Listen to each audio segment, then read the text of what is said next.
स्वागत है आप सभी का पूजा ध्यानी क्लासेस में। आज मैं कक्षा 1 से 3 तक के छात्रों के लिए वर्णमाला से संबंधित जानकारी लेकर आई हूँ।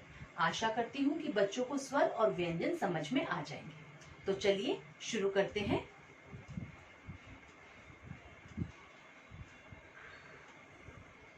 क्या हम इसी प्रकार अपनी सभी बात हमेशा इशारों में समझा सकते हैं? नहीं, हमें अपनी बात समझाने के लिए और दूसरों की बात को समझने के लिए भाषा का प्रयोग करना पड़ता है, चाहे हम वह बोलकर करें, चाहे वह हम लिख कर करें।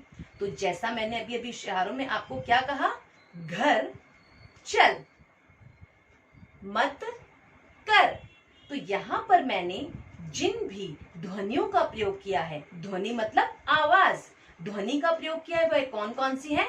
घ र, घर, घ और र ध्वनि है। च ल चल, म त मत, क र कर, तो ये सभी ध्वनियां हमारी वर्ण कहलाती है। ये सभी ध्वनियां हमारी वर्ण कहलाती है। तो अब हम यहाँ पर देखेंगे कि हम किस किस ध्वनि का प्रयोग कर रहे हैं।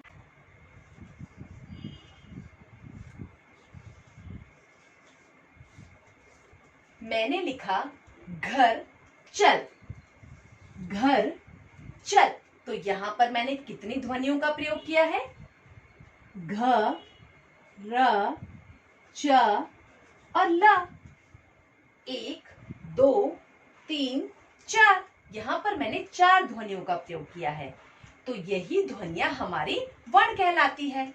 तो जब भी हम किसी भी बात को बोलने के लिए या लिखने के लिए ध्वनियों का प्रयोग करते हैं तो इन ध्वनियों को हम वर्ण कहते हैं। यह भाषा की सबसे छोटी इकाई मानी जाती है।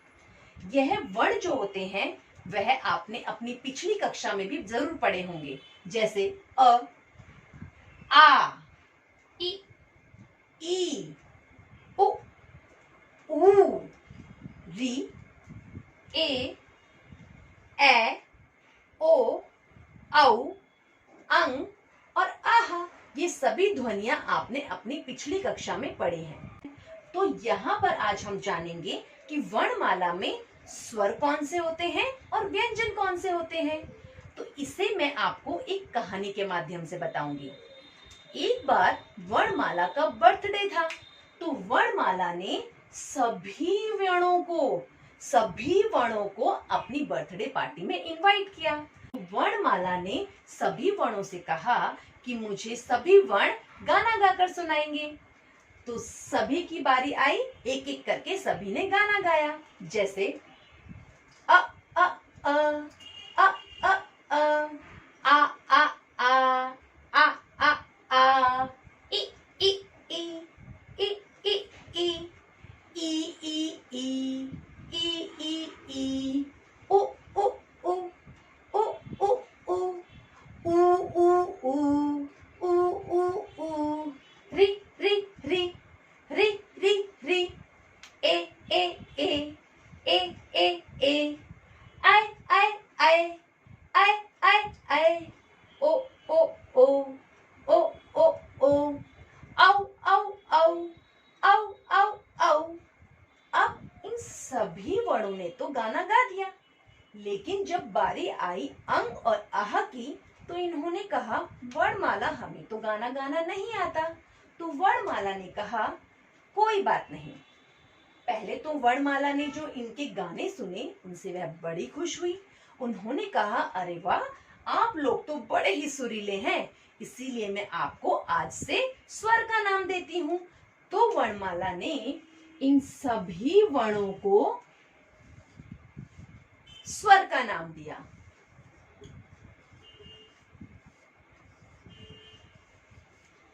इन सभी वर्णों को वर्णमाला ने स्वर का नाम दिया। तो अंक और आहा जो है सैड हो गए, बड़े उदास हो गए। अब इन्हें उदास देखकर वर्णमाला ने कहा कि तुम चिंता मत करो, मैंने तुम लोगों के लिए भी एक नाम सोचा है, स्पेशल नेम। ये दोनों बड़े खुश हुए। अब इन दोनों को वर्णमाला ने नाम दिया अयोगवाह। इन दोनों को वर्णमाला ने नाम दिया है अयोगवाह।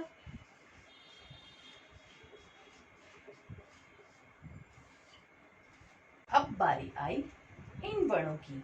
वर्णमाला ने कहा, अब आप बताइए, आप हमें खुश करने के लिए क्या करके दिखा सकते हैं? इन वर्णों ने कहा, हम आपके लिए शब्द बना सकते हैं, लेकिन हमें इसके लिए स्वरों की सहायता लेनी होगी। वर्णमाला ने कहा, वो कैसे?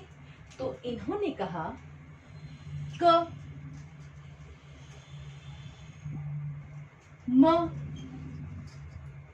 ल। अगर हम अ स्वर साथ में लेते हैं तो हम शब्द बनाते हैं क, म और ल। तो क में अ स्वर, म में भी अ स्वर और ल में भी अ स्वर लगा है। इन्हें कभी भी बिना स्वरों के ना तो बोला जा सकता है ना ही लिखा जा सकता है। इसी प्रकार अब हम दूसरा वर्ण लेंगे ख। अगर इसमें कोई मात्रा नहीं है तो इसमें कौन सा स्वर है? अ। अब मैं इसमें अगर मात्रा लगाऊंगी आ, तो यह कुछ इस प्रकार हो जाएगा, खा। और अगर मैं इसे लिखूंगी ना, खाना, तो यहाँ पर इस वर्ण में और इस वर्ण में कौन सा स्वर लगा है? आ स्वर लगा है, इसीलिए यह बन गया है खाना। तो इस प्रकार ये सभी वर्ण जो होते हैं यह स्वर की सहायता से ही बोले भी जाते हैं और लिखे भी जाते हैं। इस प्रकार इन सभी वर्णों को वर्णमाला ने नाम दिया है व्यंजन।